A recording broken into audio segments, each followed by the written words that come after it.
Сәлеметсіздер ме оқушылар, каналыма қош келдіңіздер. Бүгінгі жаңа тақырыпты өтпес бұрын каналыма тіркеліп, қоңыраушыны басуларыңызды сұраймын.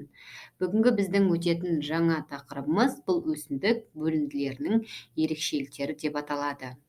Өсімдіктер белсенді және енжар түрде көп мөлшерде органикалық және минералды заттарды бөліп шығарады. Жапырақтар оттек, көмірқышқыл газын, эфир майын бөледі және суды буландырады. Сор топырақта өсетін кейбір өсімдіктер, мысалы ретінде біз жыңғылды келмекті алатын болсақ, олардың жапырақтарындағы ерекше безеуіштіктері арқылы ерітінді түріндегі артық тұстарды бөліп шығаруға қабілетті болады. Жарақаттанғанда өсімдіктер шайыр, сүт шырынын бөледі. Оларды сіздер өмірде жапырақтан көрген шығарсыздар. Өсімдіктердің ақырғы шығару өнімдері олар эфир майлары, шайыр, балауыз, шырыш, шернеліктер, яғни олар гүлдер бөлетін зат айтамыз, және кейбір илік заттар және пигменттер. Сіздерге осы жерде қайталай кетейін, тестта үнемі осылай сұрақ келеді, өсімдіктердің ақырғы шығару өнімі десе, осылардың кез келген бір жауапты бересіздер. Егер 3 жауапты тест келетін болса, яғни бұл жерде де 2-і немесе 3-і келеді. Мына варианттардың кез келген жаттап аласыздар. Өсімдіктерде заттарды бөліп шығару тәсілі мен орны алуан түрлі болып келеді. Бір жағдайда олар мүшелердің үстіңгі бетіне бөлінеді, жаңағы бөлінетін заттар, мысалы балауыз айтайық, ал екінші жағдайда арнайы орындарда жиналады. Ол бездерде, безді қапшықтарда және түтікшелерде. Ал үшіншілерінде жасушааралық жолдар мен қуыстарды толтырады. Мына жердегі суретке қарасаңыздар мән беріп, бұл жерде жәндіктердің шірнеліктерді жинауы суретін көріп тұрсыздар.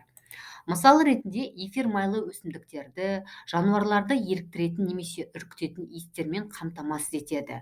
Шайырды жарақаттарға жағу үшін, сонымен қатар организмді бұзылудан қорғау үшін пайдаланады.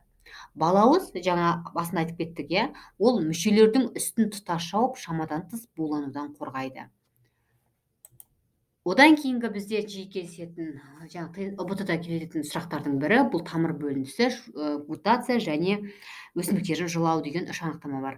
Осыларды жақсылап тұрып жазып алыңыздар және жаттап алыңыздар.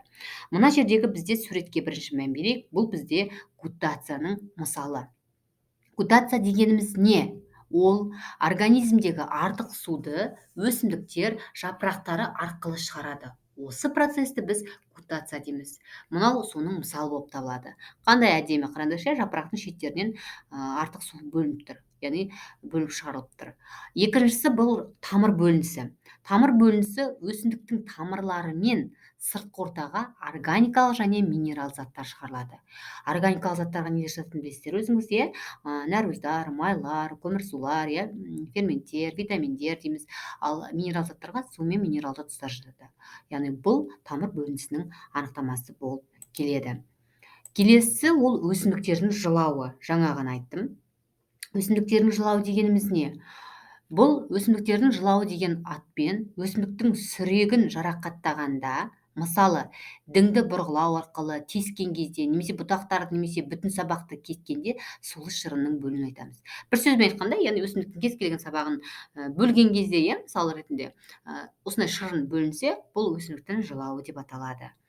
Одан кейін біз жалпы өсімдіктердің, саңырауқұлақтардың арнайы бөліп шығарушы мүшесі болмайды негізінде. Яғни олар өздерінен қажетсіз заттарды көп жасушаларында жиналады, немесе өмір бойы сақталады. Өсімдіктердің жапырақтары түскен кезде көптеген зиянды заттардан құтылады. Яғни бұлардың да артық заттарды бөліп шығаруы ол үшін өте пайдалы деп айтсақ болады. Бүгінгі тақырып түсінікті деген ойдамын. Сұрақтарыңыз болса комментарийға жазыңыздар. Келесі сабақта біз сіздермен жаңа тақырып өтеміз тағы да. Келесі сабақта кездескенше.